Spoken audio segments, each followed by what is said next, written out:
An alle E-Auto-Besitzer, wie stark beeinflussen die kalten Temperaturen euren Verbrauch? Mich würden mal ein paar Erfahrungsberichte interessieren, wie diese moderaten Minusgrade sich auf Verbrauch, sowohl während der Fahrt, als auch im Stillstand auswirken. Batterie wird ja auch beheizt. Sehr stark. Megane E-Tech, Reichweite im Sommer nach Vollladung laut Auto, 400 plus km. Im Winter, ca. 280 Kilometer. Genauso mit dem VW ID.4 Pro 75 Kilowatt. Hab ca. ein Drittel weniger Reichweite. VW EUP. Sehr starke Beeinträchtigung. Wenn ich mich traue mit Heizung, auf 20 Grad Celsius gestellt, zu fahren, sinkt die Restreichweite pro Realgefahr in einem Kilometer etwa um 3 bis 5 Kilometer. Fahre regelmäßig eine Strecke von knapp 60 Kilometer. Im Sommer verbrauche ich dabei ein Viertel des Akkus. Aktuell ist es ein halber und ich muss die Heizung 3/4 der Fahrt auslassen. Ansonsten würde ich auf dem Rückweg Probleme bekommen. Dort aufladen kann ich nicht. Fahre daher mit Mütze und Handschuhen. Mein Beileid. Wir haben den Seat Mii Electric, also quasi das gleiche Auto mit exakt der gleichen Erfahrung. Im Sommer allerdings fetzt das Ding. Opferbereitschaft für die Umwelt, sehr löblich. Naja, bin schon ziemlich am Fluchen. Aber zurück zum Verbrenner will ich tatsächlich nicht. Auf einem Pferd wäre es noch kälter. Naja, das heizt von unten ja zumindest mal mit ca. 35 Grad. Ja stimmt, also haben die quasi Sitzheizung. Sattel. Aus Gründen des Umweltschutzes oder andere Faktoren? Das Auto ist ansonsten auch sehr zu empfehlen. Es fährt sich sehr gut und deckt das ab, was ich will. Und in der Tat habe ich ein gutes Gewissen, wenn ich mit dem Kleinen unterwegs bin. Die hohen Benzinpreise sind aktuell natürlich auch ein gutes Argument. Oder einfach Pragmatismus und unabdingbarer Verzicht, weil es sonst nicht anders ans Ziel kommt? Für mich wäre das ja nichts. Entweder E-Auto mit höherer Reichweite, wo der Reichweitenverlust irrelevant ist, oder halt weiterhin Verbrenner. Wie konnte ich es auch wagen, positiv zu denken? Nissan Leaf 2, 41 Kilowatt pro Stunde Akku, real 230 bis 250 Kilometer Reichweite, jetzt laut Display nur noch knapp 200 Kilometer. Wenn ich nur Sitzheizung und Lenkradheizung benutze, geht die Reichweite dadurch nicht runter, mit Lüftung verliere ich nochmal ca. 30 Kilometer. Jeden Tag 60 Kilometer Fahrt, insgesamt, für die Arbeit. Ich lade alle 2 Tage, nicht mehr alle 3. Tesla Model 3. Ja, der Verbrauch ist definitiv höher. Ich schätze, die Reichweite wird dadurch um etwa 5 bis 15% beeinträchtigt. Aber man muss fairerweise dazu sagen, dass ich normalerweise das Auto vorheizen kann, während es lädt und ich dementsprechend nicht ganz so viel an Reichweite einbüße. ID.3 58 Kilowattstunden im Sommer, 12 Kilowattstunden 100 Kilometer, Jahresdurchschnitt 1500 Kilometer, jetzt 18 Kilowattstunden 100 Kilometer. Ich fahre circa 160 Kilometer mit einer Ladung von 80% auf 25%, also circa 300 Kilometer max. Reichweite, im Prospekt hat er 400 Kilometer. EcoB, Sommer circa 400 Kilometer, aktuell circa 300 Kilometer ohne Einschränkungen beim Heizen. VW i-Up-Modell von 2022.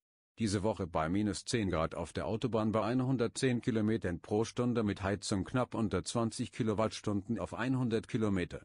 Konnte aber problemlos 100 fahren und hatte dann noch Rest für 50 Kilometer. Im Sommer bin ich bei 12 bis 13 Kilowattstunden, da habe ich auch schon 190 Kilometer Autobahn geschafft. Angegeben ist der Up mit 260 Kilometern Reichweite.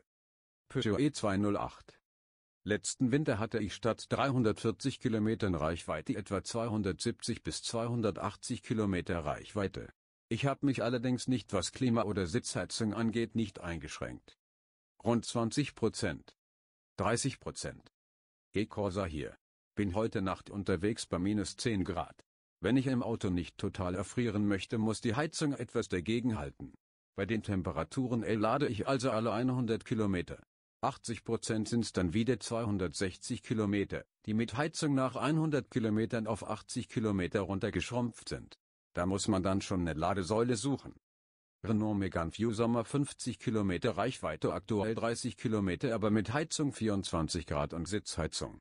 Smart EQ von 2018, im Sommer etwa 135 Kilometer, jetzt weniger als 80. Lincoln Co. 01, FEV, Sommer 76 bis 80 Kilometer Reichweite, jetzt bei Minusgraden ca. 60 Kilometer. Wir vermeiden Sitzheizung und so weiter. Ist die Sitzheizung für den Sommer? Frage für einen Freund. Nur für den Notfall, bevor der Arsch einfriert. Ich schalte die schon bei 5 Grad ein. Entspannt den Rücken. Ich werde nie verstehen, wieso die Leute freiwillig frieren. Noch dazu bei einem Hybrid, der nicht mal liegen bleibt, wenn die Batterie leer ist. Die Sitzheizung ist zum Benutzen da. Und verbraucht weniger Strom als die Heizlüftung. Reichweite ist alles. Ich nutze die Sitzheizung auch nicht. Hat aber nichts mit Frieren zu tun, sondern eher nicht brauchen. War halt bei dem Ausstattungspaket mit dabei. Danke für die Info. Bei Hybriden, denke ich, dürfte der prozentuale Unterschied nicht so groß sein, wie bei reinen Stromen. Musste erst mal nachschauen, was für eine Marke hinter Lynk & Co steckt, da ich von der Marke noch nichts gehört hatte. Gibt es bei uns erst seit Mitte 2021. BMW i3. 13 kWh im Sommer. 18 kWh zurzeit. Heizung und Sitzheizung sind immer an. Ich lade aber auch meinen eigenen Photovoltaikstrom, daher ist es mir völlig wurscht. 100 kWp Anlage oder was? Hier bei 10 kWp teilweise nur 1,5 Kilowattstunden am Tag zurzeit. 30 kWp. Da ich pro Tag nur etwa 20 bis 30% meines Akkus brauche, reicht das auch jetzt noch aus. Mit dem 120 Ampere-Stunden liegt es gerade bei realistischen 200 Kilometer. Mit Sitzheizung und kuscheligen 22 Grad, inklusive zweimal täglich vorheizen. Im Sommer sind es etwa 280 Kilometer. Plus minus 40 Kilometer abhängig, ob's jetzt trocken ist, regnet, ich auf der Autobahn, Landstraße oder mehr in der Stadt unterwegs bin. Wie kommt man mit 200 Kilometern vom Fleck? Habe regelmäßig Strecken über 200 Kilometer einfach und könnte mir das nicht mit einem vorstellen. Laut Statistischem Bundesamt fährt ein halbwegs junger Pkw pro Monat im Mittel 1200 bis 1500 Kilometer. Da sind deine Strecken doch eher ungewöhnlich. Familie und Freunde ist halt auf ganz Süddeutschland verteilt. Bitte rechtfertige dich nicht, bei manchen Menschen sind die Bedürfnisse halt so. Dein Bedarf ist ungewöhnlich, mehr wollte ich damit nicht aussagen. Bei uns findet alles im 50 km Umkreis statt, da reichen 200 Kilometer Reichweite für praktisch alles. Bedenke, dass der i3, obwohl noch bis kürzlich gebaut, ein Auto ist, das annähernd 10 Jahre alt ist. Aktuelle Fahrzeuge haben Reichweiten, die auch dein Bedürfnis abdecken. Es wäre schade, wenn du ein verallgemeinerndes Urteil aufgrund alter Autos machst. So ist es, auch wenn das 120er Modell relativ jung ist die Technik dahinter im Groben von 2014. Übrigens sehe ich die Reichweiten nicht als Problem, die Ladeleistung und Infrastruktur aber schon. Ich habe das Glück, nächstes Jahr auf ein neues Auto wechseln zu können, der theoretisch bis 180 Kilowatt laden kann. Somit ist es mir Wurst, ob ich nach 150 bis 200 Kilometer wieder voll machen muss, wenn das Ganze nach BP-Pause und Füße vertreten erledigt ist. Konnte ich mir auch nicht vorstellen. Allerdings kommt man schnell dahinter, wie das alles funktioniert. Ladeinfrastruktur lässt zwar immer noch zu wünschen übrig, aber die meisten längeren Strecken sind kein Problem, wenn man keinen immensen Zeitdruck hat. Ich muss sagen, mittlerweile genieße ich die Entschleunigung, auch wenn sie einem gewissermaßen durch die Technik aufgezwungen wird. Sehe es aber trotz fehlender E-Mobilität so, dass Stand heute es definitiv nicht für jeden UC-Case geeignet ist. Mit 2 Kindern im Auto hat man immer Zeitdruck. Das kann ich mir gut vorstellen.